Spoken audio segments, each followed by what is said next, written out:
ओम नमः शिवाय। आज हम पवित्र शिव पुराण की रुद्र संहिता का अध्याय 11वां पढ़ने जा रहे हैं, जिसमें भगवान शिव की पूजा विधि और उससे मिलने वाले फलों को विस्तार में बताया गया है। यह अध्याय हमें सिखाता है कि किस प्रकार सच्चे भाव और नियम से की गई शिव आराधना हमारे जीवन के सभी दुखों का नाश कर सकती है। आइए श्रद्धा और भक्ति भाव से इस दिव्य कथा का श्रवण करें। हर हर महादेव। ऋषि बोले, हे सूत जी, अब आप हम पर कृपा करके ब्रह्मा जी व नारद जी के संवादों के अनुसार शिव पूजा की विधि बताइए, जिससे भगवान शिव प्रसन्न होते हैं। ब्राह्मण, क्षत्रिय, वैश्य, शूद्र चारों वर्गों को शिव पूजा किस प्रकार करनी चाहिए? आपने व्यास जी के मुख से जो सुना हो, कृपया कर हमें बताइए। महर्षियों के वचनों को सुनकर सूत जी ने ऋषियों के द्वारा पूछे गए प्रश्नों का उत्तर देते हुए कहा। सूत जी बोले, हे मुनिवर, जैसा आपने पूछा है वो बड़े रहस्य की बात है। मैंने जैसा सुना है उसे मैं अपनी बुद्धि के अनुसार आपको सुना रहा हूँ। पूर्व काल में व्यास जी ने संत कुमार जी से यह प्रश्न किया था, फिर उपमन्यु जी ने भी इसे सुना था और इसे भगवान कृष्ण को सुनाया था। वह सब मैं आपको ब्रह्मा जी और नारद जी का संवाद बता रहा हूँ। ब्रह्मा जी कहते हैं, भगवान शिव की भक्ति रहस्यमय, निर्मल एवं सनातन स्वरूप है तथा समस्त मनोवांछित फलों को देने वाली है। यह दरिद्रता, रोग, दुख, शत्रु द्वारा दी गई पीड़ा का नाश करने वाली है। जब तक मनुष्य भगवान शिव की पूजा नहीं करता और उनके शरण में नहीं जाता, तब तक ही उसे दरिद्रता, दुख और रोग, शत्रु जनित पीड़ित ये चारों प्रकार से दुख देते हैं। भगवान शिव की पूजा करते ही ये समस्त दुख समाप्त हो जाते हैं और अक्षय सुखों की प्राप्ति होती है। वह सभी भोगों को प्राप्त कर अंततः मोक्ष को प्राप्त होता है। भगवान शिव की पूजा करने वाले को धन, संतान और सुख की प्राप्ति होती है। ब्राह्मण, क्षत्रिय, वैश्य और शूद्रों को सभी कामनाओं तथा प्रयोजनों की सिद्धि के लिए विधि अनुसार पूजा उपासना करनी चाहिए। ब्रह्म मुहूर्त में उठकर गुरु तथा शिव का स्मरण करके तीर्थों का चिंतन एवं भगवान विष्णु का ध्यान करें। फिर मेरा स्मरण चिंतन करके स्तोत्र पाठ पूरक शिव जी का विधि पूर्वक नाम ले। तत्पश्चात उठकर शौच क्रिया करने के लिए दक्षिण दिशा में जाएं तथा मल मूत्र त्याग करें। ब्राह्मण गुदा की शुद्धि के लिए उसमें 5 बार शुद्ध मिट्टी का लेप कर और धोएं। क्षत्रिय 4 बार, वैश्य 3 बार और शूद्र 2 बार। यह क्रम करें। तत्पश्चात बाएं हाथ में 10 बार और दाएं हाथ में 7 बार मिट्टी लगाएं और धोएं। प्रत्येक पैर में 3-3 बार मिट्टी लगाएं और धोएं। स्त्रियों को भी इसी प्रकार क्रम करते हुए शुद्ध मिट्टी से हाथ पैर धोने चाहिए। ब्राह्मण को 12 उंगल, क्षत्रिय को 11, वैश्य को 10 और शूद्रों को 9 उंगल की दातुन करनी चाहिए। छठी, अमावस्या, नौमी, व्रत का दिन, सूर्यास्त के समय, रविवार और श्राद्ध के दिन दातुन न करें। दातुन के पश्चात जलाशय में जाकर स्नान करें तथा विशेष देश काल आने पर मंत्र उच्चारण के साथ स्नान करें। फिर एकांत स्थान पर बैठकर विधि पूर्वक संध्या करें तथा इसके उपरांत विधि विधान से शिव पूजा का कार्य आरंभ करें।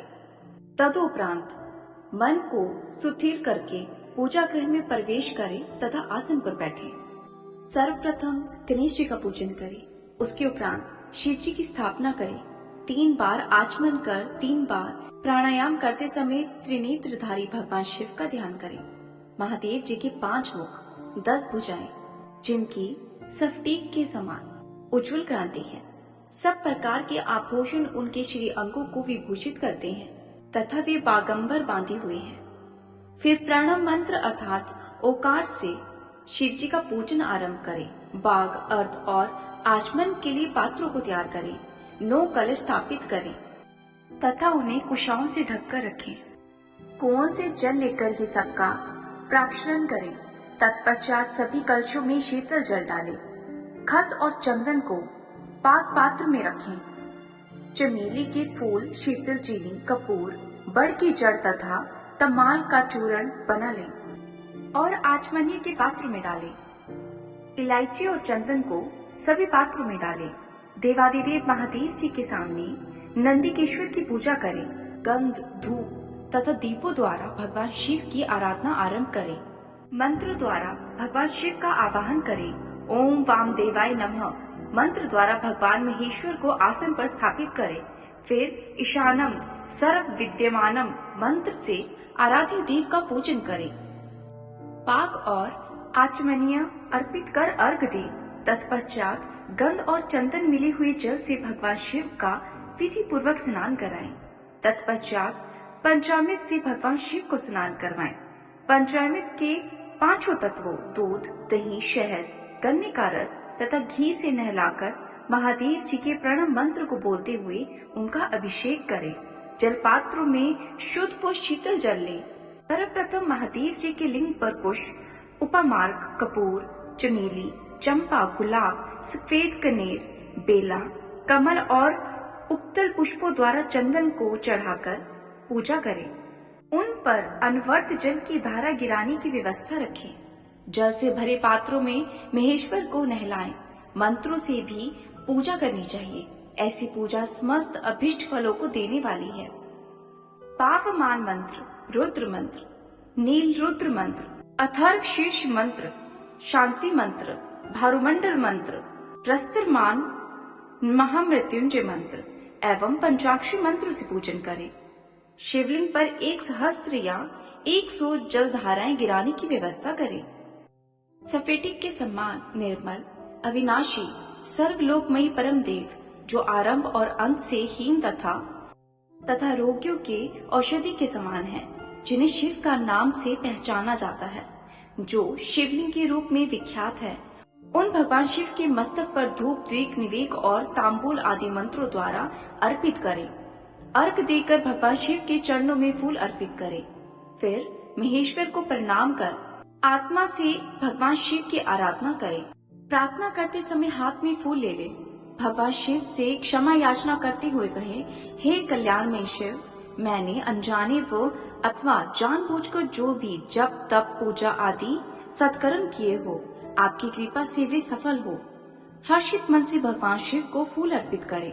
सव्रती वाचन कर अनेक आशीर्वाद ग्रहण करें। भगवान शिव से प्रार्थना करें कि प्रत्येक जन्म में मेरी शिव में भक्ति हो तथा शिव ही मेरे शरणादाता हो। इस प्रकार परम भक्ति से उनका पूजन करें। फिर सब परिवार भगवान को नमस्कार करें। जो मनुष्य भक्ति पूर्वक प्रतिदिन भगवान शिव की पूजा करते हैं, उसे सब सिद्धियां प्राप्त होती हैं। उसे मनोवांछित फलों की प्राप्ति होती है। उसके सभी रोग, दुख, दर्द, कष्ट समाप्त हो जाते हैं। भगवान शिव की कृपा से उपासक का कल्याण होता है। भगवान शिव की पूजा से मनुष्य में सद्गुणों की वृद्धि होती है। यह सब जानकर नारद अत्यंत प्रसन्न होते हुए अपने पिता ब्रह्मा जी को धन्यवाद देते हुए बोलते हैं कि आपने मुझ पर कृपा करके इस शिवमयी पूजन की अमृत विधि बताई है। भगवान शिव भक्ति समस्त भूखों और मोक्ष को देने वाले हैं। आज हमने इस अध्याय में समझा कि भगवान शिव की पूजा की विधि और उनसे प्राप्त होने वाले पुण्य फलों का यह दिव्य वर्णन। जो भी श्रद्धा और नियम पूर्वक भगवान शिव की आराधना करता है, उसके जीवन के सभी दुख, रोग, कष्ट दूर हो जाते हैं और उसे मनोवांछित फलों की प्राप्ति होती है और अंत में मोक्ष को प्राप्त होता है। बोलिए हर हर महादेव, हर हर महादेव, हर हर महादेव।